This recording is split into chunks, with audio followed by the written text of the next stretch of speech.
So today I'm going to share a secret with you that I haven't shared with anybody. It's something that came with me from the beginning of my life, and something that from a very young age made me believe that I was not my authentic self. The world was telling me that I was stupid, that I wasn't good enough, that I would always need a man to take care of me.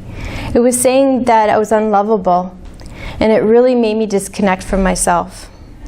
I thought I was destined for failure. I thought that I was what the world was telling me I was going to be, instead of what I knew the world had intended for me. Let me begin at the start. I was born in September of 1975. I was a beautiful baby, as everybody in my family told me, and I'm sure they were biased. But inside, there was something wrong. I would continuously stop breathing for no reason. And my parents had to learn CPR to try and kickstart me back to life.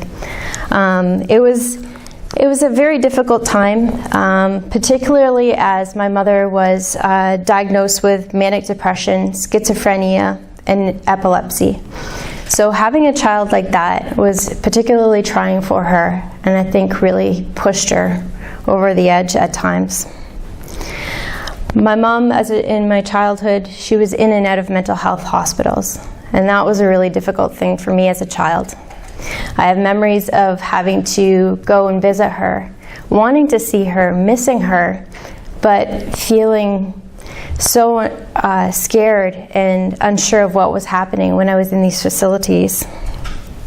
She would tell me that she wanted to end her life. And I tried so hard to be perfect because I really wanted to make sure that I wasn't the cause of any more harm. The household was either extremely happy, and we would have so much fun. She would give us markers. This is a true story. She'd give us markers and she'd say, "Go ahead, I want to change the wallpaper." My dad wouldn't allow her to, so if we wrote all over the walls, graffiti everywhere, he would force us to have to change the wallpaper, and we did that, and that was so much fun. However, there was days, and I never knew what I was going to walk into, where I'd walk into the house and I could feel the energy. It was so dark and deep, and I was terrified. I didn't know what to say, and I would just hide in my bedroom. I had created a little oasis for myself in my closet with lots of pictures where I could pretend that everything in life was fine. I was terrified to be my authentic self. I was terrified to say what I wanted to say for fear that I would get in trouble. Things got a little worse even still. I would escape to school. I was going to school early sometimes just to get away from the house and just be myself. But then I noticed the kids in my class were actually learning a lot faster than I was. I didn't understand why, and I started to become embarrassed. And you know the feeling of when you're sitting in class and you're like, "Please let me be invisible, don't pick me to read out loud." But then they would pick me, and I had such a hard time reading, and I didn't understand why. And this is the thing that I never admitted to anybody, even as an adult, because I never wanted anybody to judge me differently. But I was diagnosed with dyslexia around the age of 9. And it was those times when I was pulled out of class or I was struggling that I really felt even further away from being my authentic self, because I thought that who I wasn't good enough.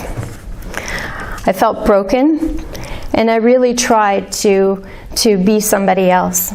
I remember in telling you a story of when I was playing at a girlfriend's house, and we were playing dress up, and she was pretending to be the designer, the business owner, if you will, where I accepted the role of model. I thought, at least if I look pretty, I'll be good. And I'd silenced my own voice. But in the back of my mind, I still had this little thing nagging at me saying, "You are good enough and you can achieve this." I had moments of strength, and I had this incredible ability to take risks and not worry about it. I was creative and I was visionary. I would pretend to be an author, and I would write for hours and hours stories, and then I would bring them into my teacher unsolicited. And I'm sure they weren't very good, and I'm sure they had lots of spelling mistakes, but it didn't matter because I was doing it and I hadn't fully given up. I also had a passion for public speaking, and this is me speaking to the entire school. I won at the school level only because everyone else in my class was too afraid to go up. So I still won, and I was able to go up and speak in front of the entire school. The only thing is I was sitting there and I was getting ready to go up to speak, and I was so nervous, and I had my cue cards and I was shuffling them. And I get up to speak only to realize that I actually had them completely out of order. So here I'm standing here with my first card completely okay, the second card completely out of order. And to the entire school, I had to say, "Can I please start again?" At that point, I learned that it's okay to make mistakes. It's okay. You can survive. My teenage years, this is a good image of basically I wore black for years. I was in a deep depression. I probably didn't want to admit it to anybody because I was also fearful that what my mother had, I might have. And so I didn't want to tell anybody. I had no idea who I was because I really wanted to back away from anybody that really saw how I was. I was depressed, but yet I was still hopeful. I wanted in my heart to go to university so badly, and I remember telling my mom constantly I'd want to go to university. And she'd always tell me, well, you know, people like you really need to consider college, or, you know, it would be great if you even got into college. But I thought in my mind, if I get an MBA, people will see me as smart. I didn't believe my mom, and I ended up starting to believe her. You know, we've all had those people in our lives where if you hear it enough times, you're going to believe them. I started to give up on my future, and I started to lower my expectations. I started to be self-destructive, and I started to look for love and acceptance in all the wrong places. I couldn't take it at home anymore. I couldn't take the walking on eggshells. I couldn't take not being able to be myself and seeing my other friends being able to have fun and all this. My parents were separated at the time, and I decided to leave home. I was 17. I packed up all my stuff while my mom was at work, and I planned to go live with my father. The only problem is, when I called my dad to say I had all my stuff, he actually said no. He told me to go back to home. He said that I can't be so selfish, that I need to take care of my sister. He wanted me to go back to protect her. But in the back of my mind, I was saying, if you left, and if you want me to protect my sister, well, what about me? And I really felt like I didn't count. I ended up having incredible people in my life, like my aunt, like my Nana, like my best friend. I ended up going to live with her for a while. I ended up living with my Nana for a while. And it got worse. All of a sudden, I started getting lower back pain. I went in and out of a clinic trying to find out what it was. I ended up going to the hospital, and they said, don't worry, it's a cyst. When you go in, we're going to take it out, and you'll be fine. Well, nothing can be further from the truth. When I woke up from surgery, they said, no, it's a cancerous tumor, and you're going to have to go through aggressive chemotherapy treatment. I had a cyst, or a tumor the size of a grapefruit on my ovary. They ended up taking out my ovary and the tumor. They said I'd never be able to have kids. I started aggressive chemotherapy treatments, 1 week on, 2 weeks off, for months. Each morning, I remember, and certain things stick in your mind, where they would pick me up in the wheelchair, even though I could walk, and they would take me down to the basement where the chemotherapy department was, and I would walk past the laundry room, and I would smell the clean linen. And to this day, if I smell linen, I gag. And that's my excuse for not doing laundry, but that's fine. I was still strong, and even when I found out I had cancer, it was almost like I was starting to become myself again. I didn't break down. I thought, I was a teenager, and I thought, I'm going to break down, and I was getting ready for it, when I lose my hair. I had long, beautiful hair, and I thought my appearances mattered, especially since that was what I thought was my biggest asset. So to prepare myself, I actually cut my hair short so I wouldn't like it. I bought a wig. I was prepared. Every single treatment, I brought my kit with me so that as soon as my hair came out, I'd pop it on. And the day came when it fell out. I remember waking up and seeing tons of hair on the pillow. And you could just go like this, and big chunks of it would fall out. I remember going into the living room. I was at my Nana's house at the time, and curling up on her lap and saying, "Oh my God, it's falling out." And I broke down. And she was amazing. But something incredible happened after that. I called my best friend, and I said, and we cried. We had our cry. But then we did something so incredible.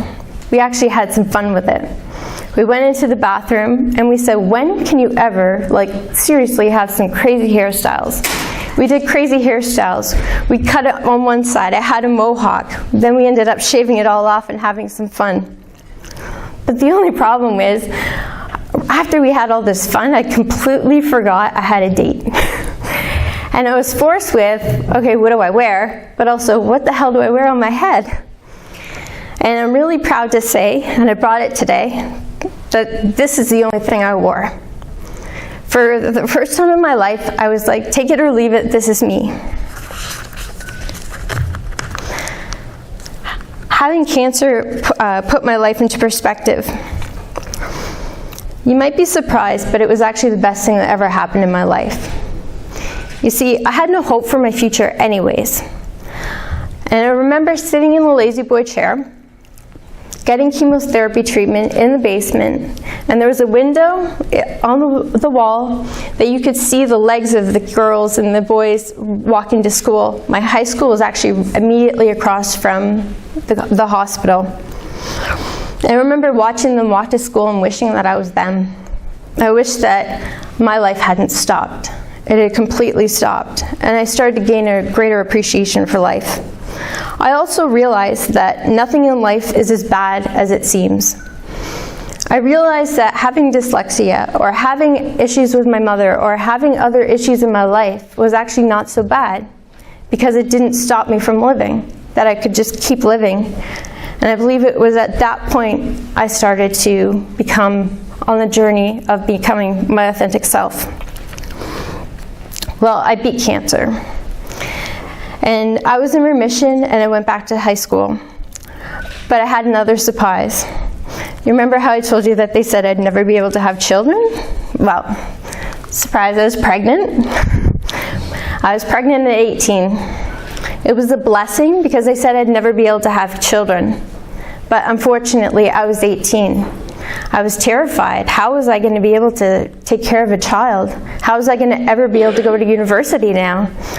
I was scared, but I knew in my heart I wanted to do the best for my children. And I was more committed and dedicated to ever to being successful and not listening to what anybody else had to say. We did what we thought was the right thing, and we got married. A marriage that really didn't last. I'm proud to say that I did succeed academically. I worked extremely hard on my 20s and my 30s. I attended not only college, but I attended university. I ended up getting my MBA, and I ended up finishing my last course in Germany. I ended up winning international and national awards. I ended up getting my international and national designation in economic development. My mindset was the more awards, the more accreditations, the better I would be. I succeeded professionally as well. I held many senior positions. I ended up winning even more awards. I built a business that I successfully sold to a large multinational tax firm. And then I returned to the profession of economic development because I felt like I could really make a difference in that profession in one of the largest cities in Canada. And I was one of the youngest directors ever.